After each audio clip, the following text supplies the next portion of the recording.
This series contains adult language and depictions of graphic violence. Listener discretion is advised.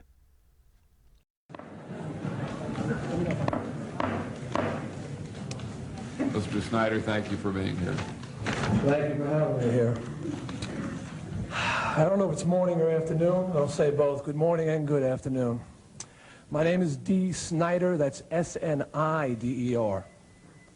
I have been asked to come here to present my views on, quote, the subject of the content of certain sound recordings and suggestions that recording packages be labeled to provide a warning to prospective purchasers of sexually explicit or other potentially offensive content, unquote. Before I get into that, I'd like to tell the committee a little bit about myself. I'm 30 years old, I'm married, I have a 3-year-old son. I was born and raised a Christian, and I still adhere to those principles. Believe it or not, I do not drink, I do not smoke, and I do not do drugs. I do play in and write the songs for a rock and roll band named Twisted Sister that is classified as heavy metal. And I pride myself on writing songs that are consistent with my above-mentioned beliefs. There are many facets to this complex issue, and time does not permit me to address all of them. However, my feelings are expressed for the most part by the August 8, 1985 letter to the Parents Music Resource Center from Mr. Stanley Gordikoff, President of the Recording Industry Association of America. This letter was a formal response to the PMRC's petition of the RIAA. The only part of this document I do not support is Mr. Gordikoff's unnecessary and unfortunate decision to agree to a so-called generic label on some selected records. In my opinion, this should be retracted.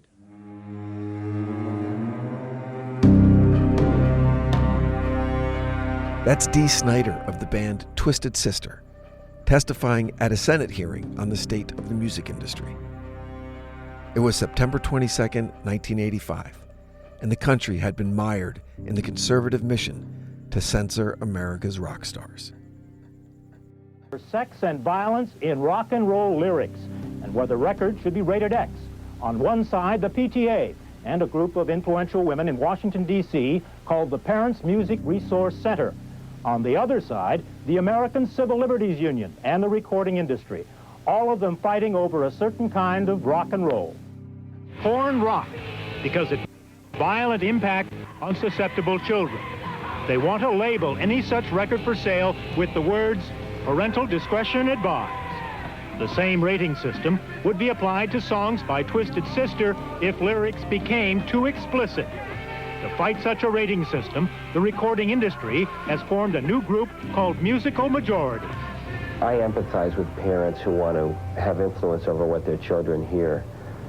But the rating of records by some committee that would, by its nature, have to be arbitrary and subjective is not the proper solution to this problem. Tipper Gore, wife of U.S. Senator Albert Gore, heads the campaign to label all records that deal with drugs, sex, or violence. As parents, we believe we have a right to some consumer guidance in our effort to protect our own children from material that we believe may be inappropriate for them. Last week, Tipper Gore went to the Radio Broadcasters Convention in Dallas to get industry help in labeling records, but her organization received a cool reception. The industry already has agreed to voluntarily place warnings on some records, but the rock and roll debate goes on. Next stop, Thursday, Washington, D.C., when Frank Zappa, Dee Snyder from Twisted Sister, and others will testify before a congressional committee.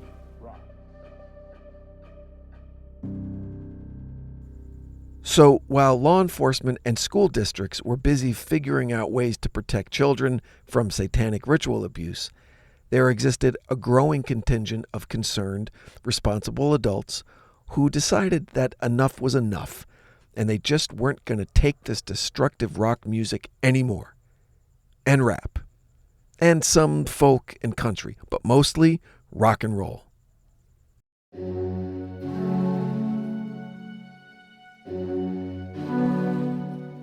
In May of 1985, 4 women, Tipper Gore, Susan Baker, Pam Howard, and Sally Nevius, formed the Parents Music Resource Center, or the PMRC.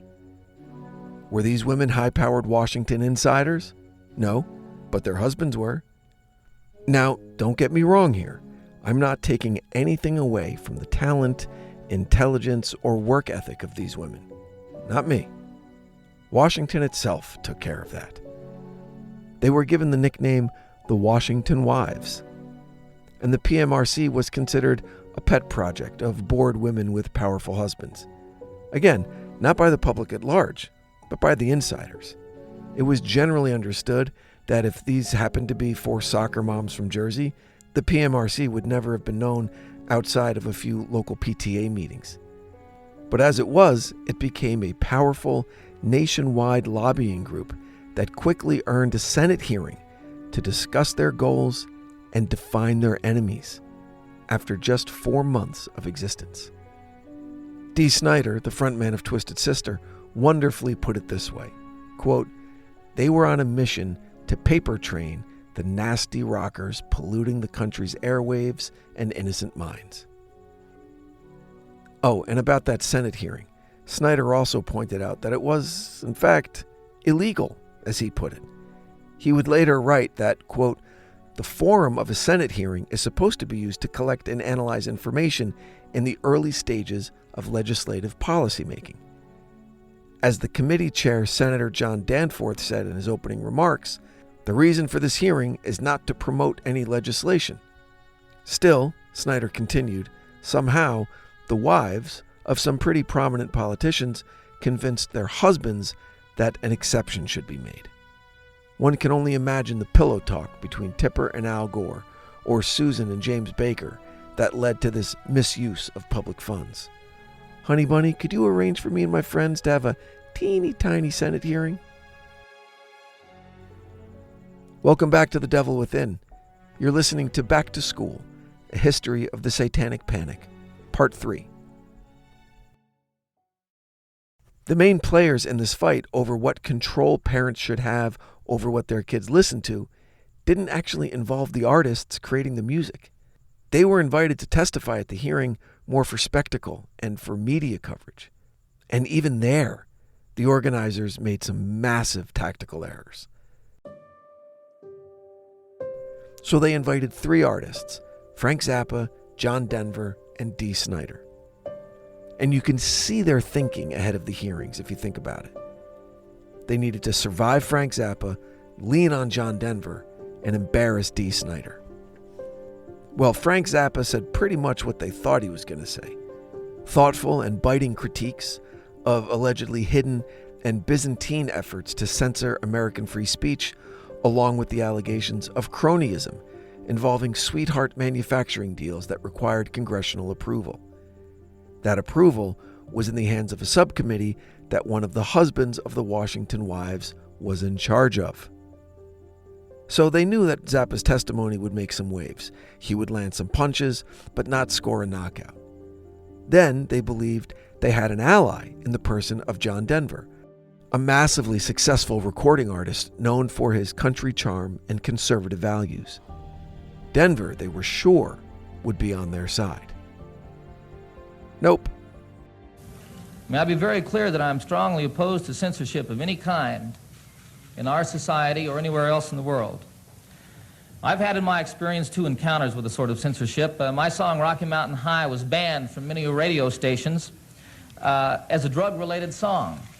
This was obviously done by people who had never seen or been to the Rocky Mountains and also had never experienced the elation, the celebration of life, or the joy in living that one feels when he observes something as wondrous as the Perseid meteor shower. On a moonless and cloudless night, when there are so many stars that you have a shadow from the starlight. And you're out camping with your friends, your best friends, and introducing them to one of nature's most spectacular light shows for the very first time. Obviously a clear case of misinterpretation. And Mr. Chairman, what assurance have I that any national panel to review my music would make any better judgment? On the other hand, that which is denied becomes that which is most desired, and that which is hidden becomes that which is most interesting. Consequently, a great deal of time and energy is spent trying to get at what is being kept from you. Our children, our people, our society, and the world cannot afford this waste. Hold on a second. He said, that which is denied becomes that which is most desired, and that which is hidden becomes that which is most interesting. Consequently, a great deal of time and energy is spent trying to get at what is being kept from you. Our children, our people, our society, and the world cannot afford this waste. So yeah, not quite the ally they were expecting. And it's not like John Denver double-crossed them. He was never interviewed beforehand.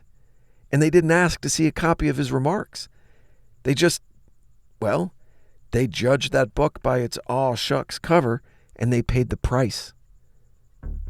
But without a doubt, the surly visage of Dee Snider striding into the hearing room would be where they made their case. I mean, just look at him. Gosh, is that a sleeveless t-shirt underneath that crusty denim jacket?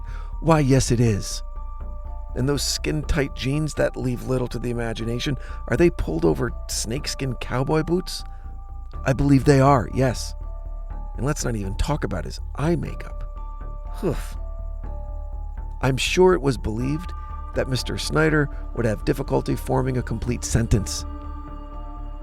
As I'm sure you've figured out by now, they savagely underestimated Dee Snider.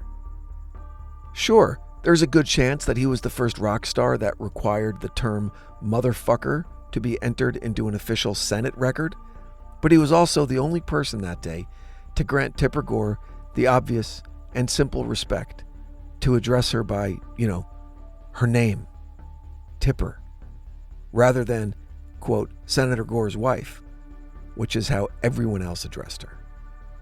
And, incredibly, what history remembers most about that hearing and about the entire saga of the PMRC was this exchange. Mr. Snider, what is the name of your fan club? The fan club is called the SMF Friends of Twisted Sister. And what does SMF stand for when it's spelled out? It stands for the Sick Motherfucking Friends of Twisted Sister. Is this also a Christian group? I don't believe that profanity has anything to do with Christianity. Thank you.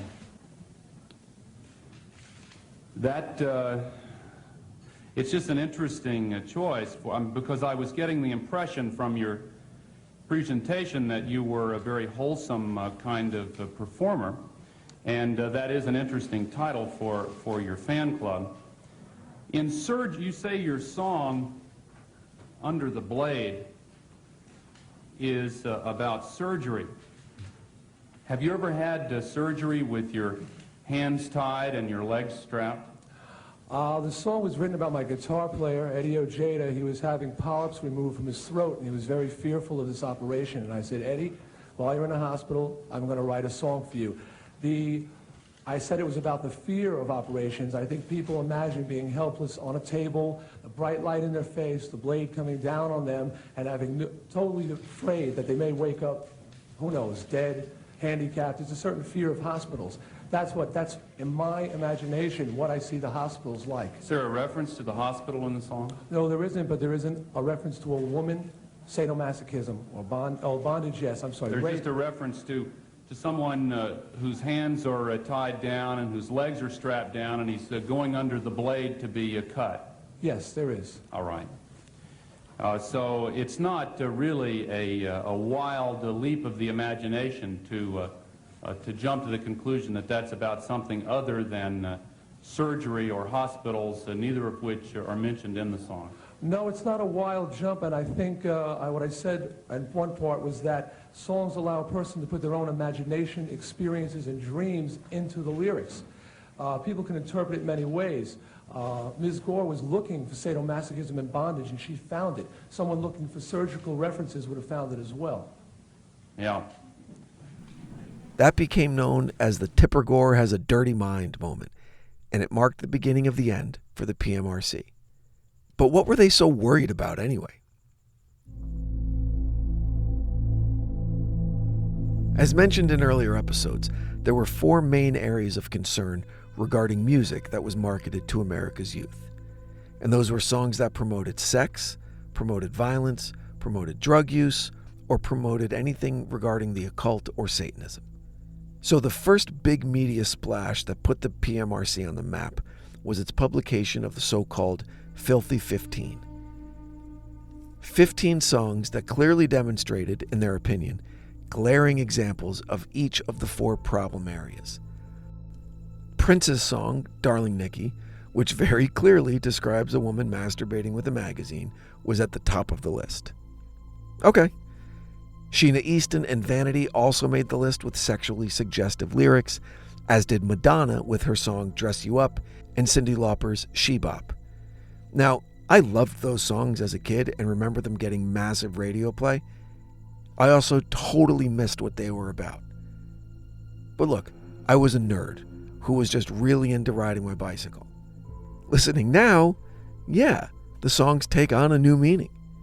And they're still amazing. Def Leppard and Black Sabbath made the list with songs about alcohol and drug abuse. Venom and Merciful Fate were on there with lyrics that glorified aspects of the occult. And of course, Twisted Sister with their immortal anthem, We're Not Gonna Take It, made the list because the PMRC felt the song promoted violence against the establishment. Huh, go figure. So let's get down to it. Who won this epic battle for the soul of America's youth? Clearly, the artists won the day when it comes to the post-mortem discussions about the Senate hearing. The establishment was embarrassed. But, as we would later find out, the hearing was just a dog and pony show. The PMRC had already won the war, at least in their minds. Before I got sidetracked earlier, I was explaining who the main players were in this fight.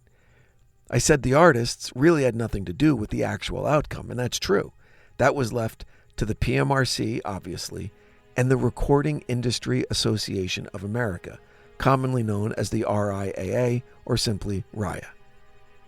Back then, RIA had tremendous sway in the multi-billion-dollar-a-year recording industry. They oversaw anything having to do with mainstream production, manufacturing, and distribution of records, cassette tapes, and CDs. Billions and billions of units every year across all musical genres. They weren't looking for a protracted fight with Washington. They needed to keep the vinyl presses going and the money flowing to the major labels. To that end, before the hearings even began, RIA secretly had caved to the impending political pressure brought by the PMRC, as well as the rising tide of conservatism and the newborn Satanic Panic. They agreed to a, quote, voluntary warning label on the outside packaging of all music found to meet the criteria set forth by the PMRC. Thus was born the legendary sticker, Warning, Parental Advisory. That became seemingly ubiquitous across the pop music landscape by the late 1980s. It became so prevalent that many artists had their cover designs purposefully incorporate the sticker. They designed their covers around the sticker because they knew if they didn't, it would get slapped on there anyway and probably mess up an otherwise cool design. That sticker, or at least the explicit warning attached now to digital downloads, has outlived the PMRC by nearly 30 years. Despite what they considered a win with the passage of legislation that gave us that sticker, the PMRC disbanded in the mid-90s. Tipper and Al Gore eventually separated and are dating other people. Dee Snider and his wife, though, are still happily married for more than 40 years, and they raised 4 well-adjusted, highly successful children. Also, Dee Snider still doesn't smoke, drink, do drugs of any kind, and is a practicing Christian. Just like he always has been. As for that warning sticker, let's remember the prophetic words of the late, great John Denver. That which is denied becomes that which is most desired, and that which is hidden becomes that which is most interesting. That which is denied becomes that which is most desired. Historically, music associated with that warning sticker has outperformed music without it. And those are just hard facts. And sometime in the early 90s, getting that sticker became a point of pride for several acts on their way up. So did the PMRC do their job in preventing American kids from being exposed to negative influences, including Satanism and the occult? Maybe. Did they unwittingly do their part in contributing to the panic that was sweeping the nation? Many, including myself, would say yes. More next week on the fallout of the Satanic Panic, the lives ruined, the lives saved, and the enduring influence of that crazy time in American history. Thanks for listening. Make sure you're following The Devil Within wherever you get your podcasts so you never miss an episode. You can also check out our socials at The Devil Within Pod on Instagram, Facebook, and now full episodes are available on YouTube. Until next time, stay safe out there. The Devil Within is an EVO production, recorded live at Bel Air Studios in Los Angeles, California. Written and produced by Brandon Morgan, executive produced by Danny Abelson. For The Devil Within, I'm your host, Brandon Morgan.